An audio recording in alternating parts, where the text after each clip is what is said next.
بسم الله الرحمن الرحيم الحمد لله نحمده ونستعينه ونستهديه ونستغفره ونعوذ بالله من شرور أنفسنا ومن سيئات أعمالنا من يهده الله فلا مضل له ومن يضلل فلا هادي له وأصلي وأسلم صلاة وسلاما يليقان بإمام الأنبياء وخاتم المرسلين محمد صلى الله عليه وعلى آله وسلم تسليما كثيرا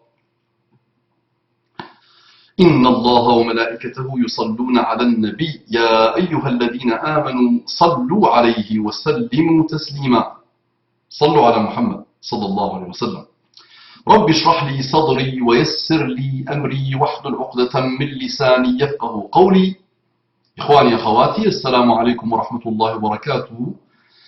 Qu'Allah vous accorde et nous accorde la guide et ses délices. Et Allah subhanahu wa ta'ala est témoin que je vous aime en lui et que cette démarche d'analyse, d'observation, de constat vérifiable sur le matérialisme s'inscrit dans une volonté qui découle de mon amour en Allah pour vous.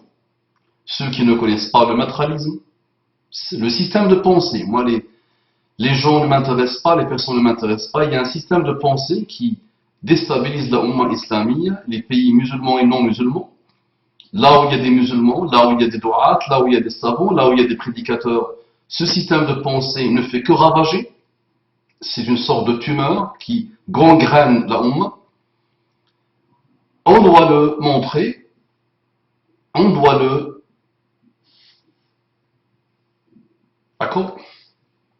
On doit l'analyser, on doit le montrer, on doit essayer d'apprendre un peu de ce qui se passe et de ce qui risque de continuer à se passer. D'accord ? Donc, comme je vous ai rappelé plusieurs fois, donc ce système de pensée, donc il est basé sur deux choses, vraiment les deux dogmes, les deux fondements de ce système de pensée, c'est quelle que soit la personne, le savant, le prédicateur, le réformateur, le groupe, quel que soit le savant qui se déploie dans l'islam, quel que soit le prédicateur, quel que soit le groupe de prédication, quel que soit, à partir du moment où il n'est pas matérialiste, il n'a pas le même système de pensée matérialiste, il est innovateur, partisan, qutbi, ikhwani, min ahli al-hawa, les gens de la passion. Donc il sort tout et n'importe quoi sur lui. Ça c'est le premier fondement. Donc les gens, un système de pensée anti-savant, musulman, anti-prédicateur, anti-da'wa. Ça c'est le premier fondement. Le deuxième fondement c'est hypocrisie, déchbotisme, tamalluq, courtisanerie des dirigeants. Quel que soit ce qu'ils font, je ne dis rien. Pas d'annonce, rien. Et on a même entendu parmi eux des gens qui disent que si des non-musulmans, si des mécréants colonisent un pays musulman, on doit obéir et on ne doit rien faire. Alors, ça c'est le summum du summum. Donc on va continuer sur un livret connu, très connu par nos amis matérialistes, qui pour moi résume parfaitement la problématique et qui la cerne et qui l'aborde. Donc là aujourd'hui on va parler des origines du matérialisme. Quand c'est né, comment c'est né, les enjeux qui sont derrière, et ça répond à quel type de situation. D'accord, donc bismillah. Donc le livre est très connu, très très connu sur internet, vous pouvez le trouver. Donc bismillah, le début du 14e siècle hégirien, 20e siècle grégorien, est celui qui a vu la da'wa islamique sunnite se relever lentement de sa longue période de sommeil. Réveillez-vous, pas de sommeil, réveillez-vous. Sallallahu ala Muhammad. Pourquoi tu nous lis, Mustafa, on peut trouver ça par nous-mêmes? Très bien, je vais vous lire, très bien. Donc le livre est intitulé L'exposé des anomalies aux admirateurs du Cheikh Rabi' al-Madkhali. L'exposé des anomalies aux admirateurs du Cheikh Rabi' al-Madkhali. Partout dans le monde musulman s'éveillaient réformateurs, prédicateurs et chouyours qui, au-delà de leurs différentes sensibilités, œuvraient tous à cette renaissance. L'abolition du califat, du khilafa, en 1924, avait en quelque sorte soudé cette élite hétéroclite dans ce projet. Le courant islamique réformiste puisait et se renforçait par l'apport des travaux scientifiques des différents courants réformateurs et notamment de la da'wa issue d'Arabie Saoudite. Et jusqu'aux événements de la première guerre du Golfe et ses effets politiques dans la région. Nombre de ceux que certains nomment islamistes trouvèrent refuge et protection au royaume saoudien lorsqu'ils étaient persécutés par leur propre gouvernement et ceux que certains parmi les plus sectaires nomment aujourd'hui Khawarij terroristes, avaient pignon sur rue et étaient les héros du djihad anti-soviétique. D'accord? Donc c'est une période très connue, très connue. Beaucoup de savants qui ont subi la prison, qui ont subi les pires privations, les pires châtiments, ont raconté, ont parlé, même dans les médias arabes, de cette période, connue et reconnue. Mais elle avait favorisé cette idéologie, cette firqa madhhabiste, la naissance de cette firqa.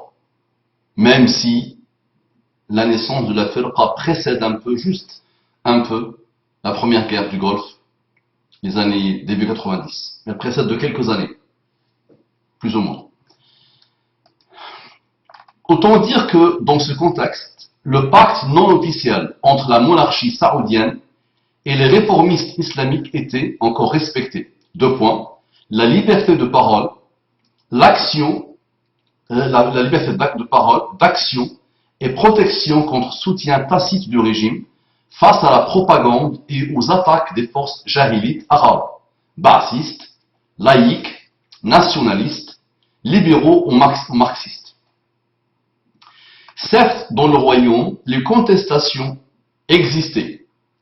Les reproches à la monarchie saoudienne aussi. Mais ils étaient issus que d'une minorité d'avant-gardistes qui pensaient de plus que tout ne pourrait dans le futur que s'améliorer avec le mouvement mondial de renaissance et d'éveil islamique. Sallu ala Muhammad, sallu ala Muhammad. Allahumma salli wa sallim ala Muhammad. Réveillez-vous et concentrez-vous. Très important. Vous ne pouvez pas aujourd'hui ne pas connaître, ne pas entendre parler des matérialistes. Donc réveillez-vous. Ça déstabilise même les familles. Un fils attaque son père et lui dit tu es un innovateur. On a même vu un fils frapper son père. On a vu vraiment des guéguerres sans fin, même dans les familles. Vraiment. Imaginez les quartiers, imaginez les mosquées, imaginez les pays. Or, l'entrée des troupes américaines impies en 1990 en Arabie Saoudite, la terre des 2 saintes mosquées, et leur appel à l'aide contre les supposées menaces de Saddam Hussein, fut une double trahison de préceptes dogmatiques islamiques de première importance. Ce fut l'élément qui montra à beaucoup l'évidence des problèmes, des déviations, des insuffisances de l'Arabie Saoudite. Ce fut le point de départ de la prise de conscience pour beaucoup de personnalités issues de la science et de la prédication que l'Arabie Saoudite était fondée sur des apparences, des tromperies, que les dollars issus du pétrole avaient masqués durant des décennies.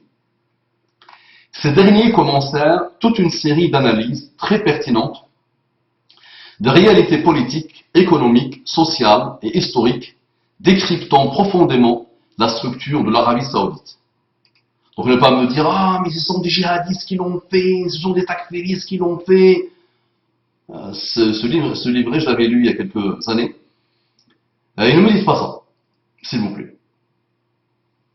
Quelle que soit la personne qui a écrit le livre, quel que soit le groupe qui est derrière, quel que soit l'intérêt, c'est vérifiable. Beaucoup de choses dans ce livret sont vérifiables. D'accord? Passez des nuits blanches, s'il vous plaît, passez du temps. Ah oui, nous sommes arrivés à ça malheureusement. détruisent tout, donc on ne peut plus observer et recevoir les coups sans au moins montrer ce que le matérialisme est. Donc passez du temps et vérifiez. Vérifiez. Apprenez l'arabe aussi pour mieux vérifier. Écoutez la majorité des chouyours et posez des questions aux chouyours, posez des questions au comité de fatwa, observez. Essayez de comptabiliser le nombre de savants, de grands savants, dans tous les pays, qui ont été attaqués à mort, rabaissés à mort, insultés, dénigrés à mort par les matérialistes. D'accord? Donc ne me dites pas, ah, djihadistes, activistes qui l'ont fait. Non, c'est pas comme ça.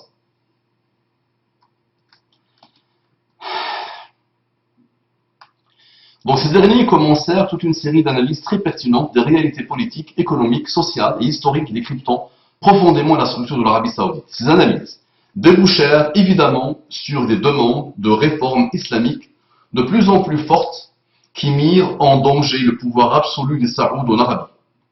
Le premier coup de semence fut donné en mai 1991 lorsque 700 prédicateurs, imams, chouyours et talib ilm des universités islamiques signèrent une lettre de recommandation publique intitulée Khitab al-Matalib.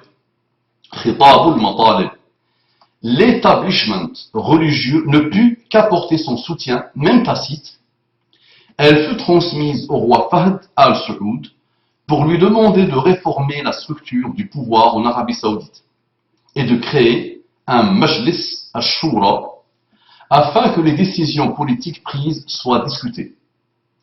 Le roi Fahd ne put que plier à cette exigence, mais lui et ses proches choisirent comme membres de ce conseil que des personnalités conciliantes et ou qui étaient loin de donner des satisfactions aux réformes islamiques. Ainsi, 70% de ces conseillers étaient des libéraux formés et diplômés en Occident. Le deuxième coup porté fut donc plus fort. En mars 1992, près de 200 parmi les anciens signataires réagirent en écrivant une lettre de rappel avec des exigences de réforme islamique plus importantes. Cette revendication s'intitula Mudhakkiratun Nasiha. Mudhakkiratun Nasiha. Comme elle fut plus importante en termes d'analyse véridique, avec des demandes précises, elle fut perçue comme une attaque en profondeur contre le royaume et fut condamnée par le conseil des oulémas saoudiens. Mais un conseil des oulémas qui avait été remanié par le prince Salman al-Saoud, car 7 d'entre eux qui avaient refusé de siéger pour les condamner ont été mis en retraite anticipée par le pouvoir royal. Les auteurs de cette revendication furent taxés, entre autres, d'ignorants, mais déjà le cheikh Hamoud, le cheikh Abdullah ibn Jibrin et le cheikh Abdullah al-Misari avaient remarqué la bizarrerie de ce jugement expéditif en répliquant. Nous nous interrogeons sur l'état de l'armée saoudienne, décrite par la Mudhakkira. Cette analyse diverge-t-elle de la nôtre? Alors comment expliquer que ces savants ont autorisé à appeler à l'aide des forces mécréantes dont les Américains à eux seuls représentent 540 000 soldats? 540 000 soldats. Si l'état de l'armée est conforme à ce que décrit la Mudhakkira, alors pourquoi dire de leurs signataires qu'ils sont des ignorants? Et si l'armée n'était pas faible, rien n'aurait justifié votre fatwa d'appeler des forces mécréantes à l'aide. Vous savez qu'à l'époque, c'est vraiment une grosse cassure. Le comité de fatwa saoudien, je parle de Saoudi, avait sorti une fatwa qui avait vraiment déstabilisé la Ummah islamique, et où il y a eu beaucoup de savants. Rappelez-vous des réponses d'Al-Bani, qui ne comprenaient pas comment le comité de fatwa saoudien autorise les dirigeants à faire appel aux Américains pour protéger l'Arabie Saoudite. Donc ça, il y a eu une grosse cassure, une énorme cassure. Vraiment.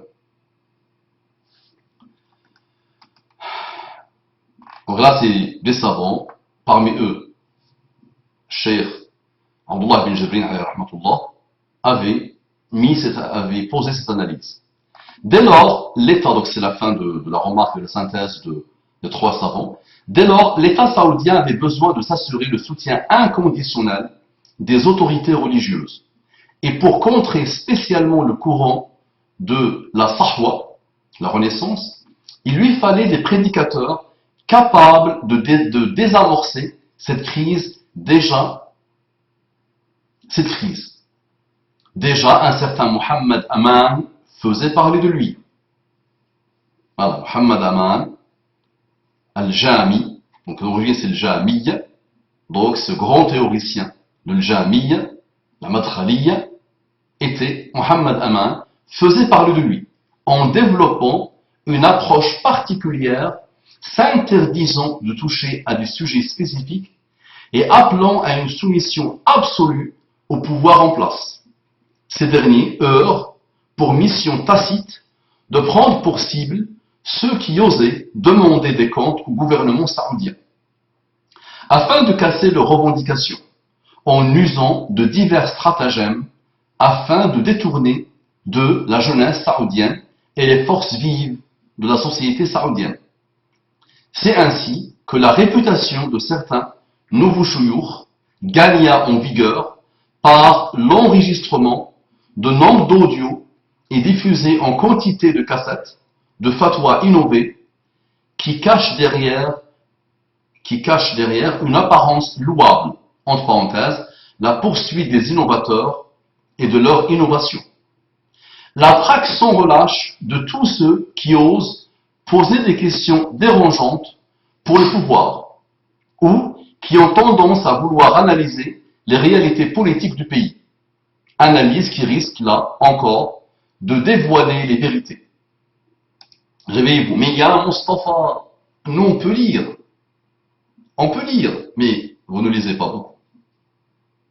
Apprenez ça. Quelle que soit la personne, analyse. Apprends à lire. Quelle que soit la problématique, le projet, la situation, analyse. Pose-toi. Réfléchis. Confronte. D'accord?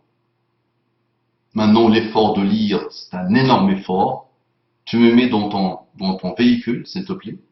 Tu prends ça, là, tu le mets dans ton véhicule, donc lecteur CD, sur un trajet, tu écoutes. Tranquille, c'est moi qui marche le travail pour toi. Pour quelle raison? Pour toi. Pour mon amour pour toi. Et pour l'amour de cette communauté. اعتصموا بحبل الله جميعا ولا تفرقوا, dit Allah.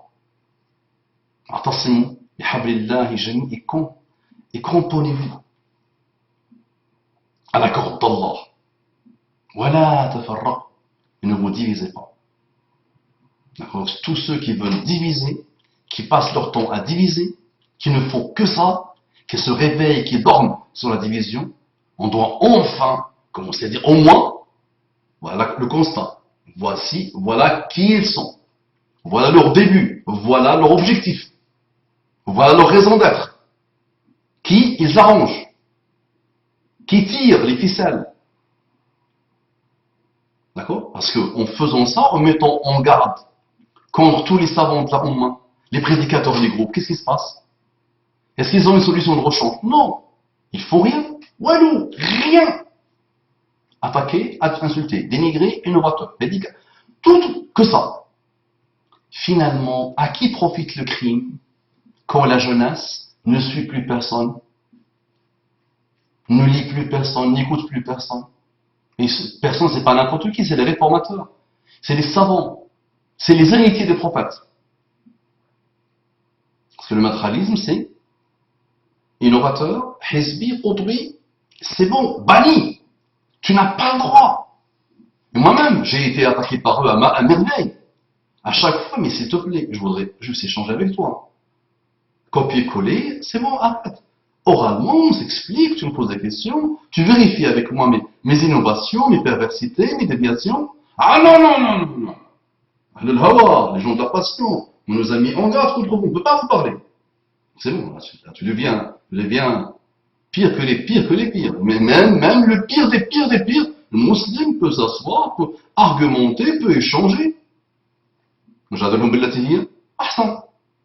Discute avec eux, argumente avec eux, pas l'excellence du comportement. Ah non, non, toi tu es leur frère, c'est fini, c'est fini. Mais à partir du moment où il y a un mot, hizbi, qudbi, c'est fini. C'est fini. Et si tu ne dénigres pas, c'est le critère aussi. Si man lam yajrah, fahuwa majrouh. Man lam yujarrih, fahuwa majrouh. Man lam, celui qui n'attaque pas, celui qui ne dénigre pas, celui qui n'insulte pas, il est dénigré, il est insulté. On le casse directement, on le catégorise.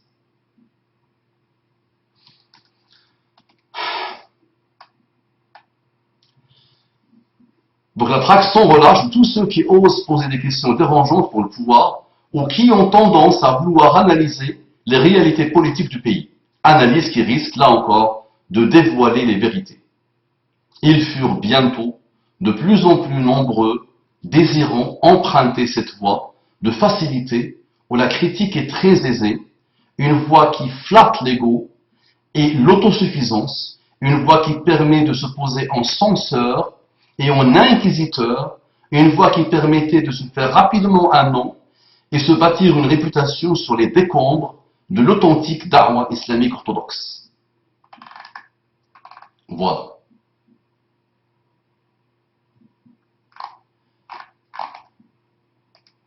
Donc ça, c'est, on va dire, le début. Le début. Ça, c'est l'enjeu. On pose l'enjeu, le contexte de cette époque-là. Et c'est vrai, cette date-là, il y a eu un avant les guerres du Golfe, il y a eu un après. Une grosse cassure qui continue à ravager, à gangréner la Ummah islamiyya. On continue. Dans Majmou',